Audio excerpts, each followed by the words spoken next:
is Chicago's very own WGN News. Well, more people are working longer, which means 3 or 4 generations are in the workplace at the same time. And there are many benefits for everybody working together. Let's talk about it with our friend Tom Gimbel, who joins us now with more. Tom, good to see you. How are you?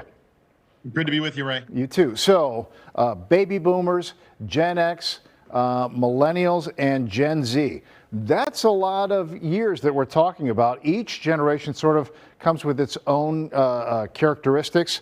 Talk about those differences and resisting the desire, I guess, to generalize that. I think that's really the challenge, is that people are so quick to stereotype, whether it's the old TikTok joke of okay boomers to the old people, and the young people don't want to come into work, and neither are really true. And so what we've got to look at is, you've got baby boomers who are nearing retirement, and then you've got Gen Z who are, right out of college and joining the workforce. And what's really happened is the younger generations have to have empathy for people that are nearing the end, whether they want to retire or not. It's inevitable. And on the flip side, the baby boomers and some of the Gen Xers, being one here, right, is that you look back and we don't always remember that the Gen Zers, they were in COVID and during college, and the millennials, they started their careers post-COVID or during COVID. And that really changed people's perspective. So we've just got to stop stereotyping people. You're right. That flexible work schedule, for some, that is really a value. Others maybe put a commodity on the FaceTime. They think that is really important. How do you blend those two desires, and when does it become challenging, I guess? Well, that's really the issue, is that, number one, you only know things that you've experienced. And if you were a Gen X or a baby boomer during COVID, you wanted to get back into the office. But now you've got a situation where you actually started to enjoy that aspect.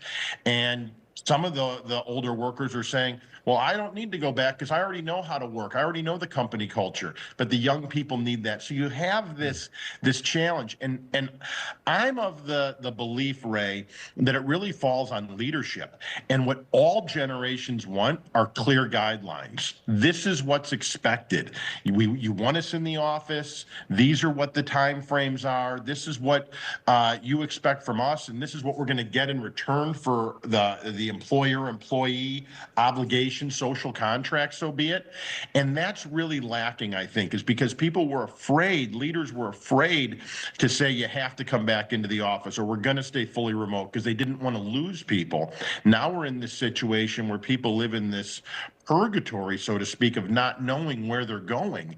And that's a real challenge. And then the other issue is, on the worker side, on the employee side, you have to have empathy. You've got to really start understanding and listening.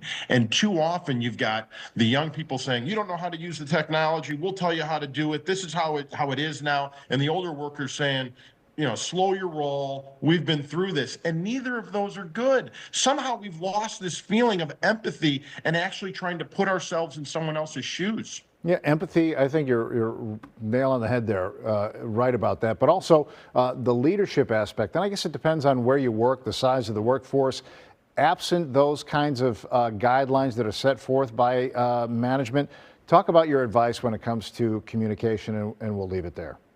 Yeah. Well, I think there's two things. So if you're a rank and file employee, you've got to realize that when you're dealing with people of other generations, and really for your own generation, some people are audio learners and some are visual learners. So people may be saying things, but they would read it better. So you've got to put things in writing as well as saying them. Also, the older generations, they're more consistent with having a phone. Heck, a lot of offices don't even have landlines anymore. And that's what we grew up on if you're over the age of 40 or 45 years old for the first 5, 10, 15 years of our career. And so you've got to realize that while you may think email and messaging is the only way to communicate, somebody else really enjoys face-to-face or phone. And so you've got to realize there's a compromise somewhere in the middle, and you've got to try both. And if you do those things, this is the real key, Ray. If you learn how to communicate audibly and visually, and you learn how to know when to pick up a phone or go into someone's office as well as email or message, you're going to advance faster. You're going to make more money, and your career is going to go a lot better than those who can't do those things. Yeah, let's be honest. There's a lot to be said about diversity of experience, diversity of perspective. I mean, it all sort of makes up our great American workforce. You hit the nail right on the head. I couldn't say it any better. Tom, all right. Happy Monday to you. Thanks for checking in. We'll see you later. Absolutely. Have a great week. You too. Okay.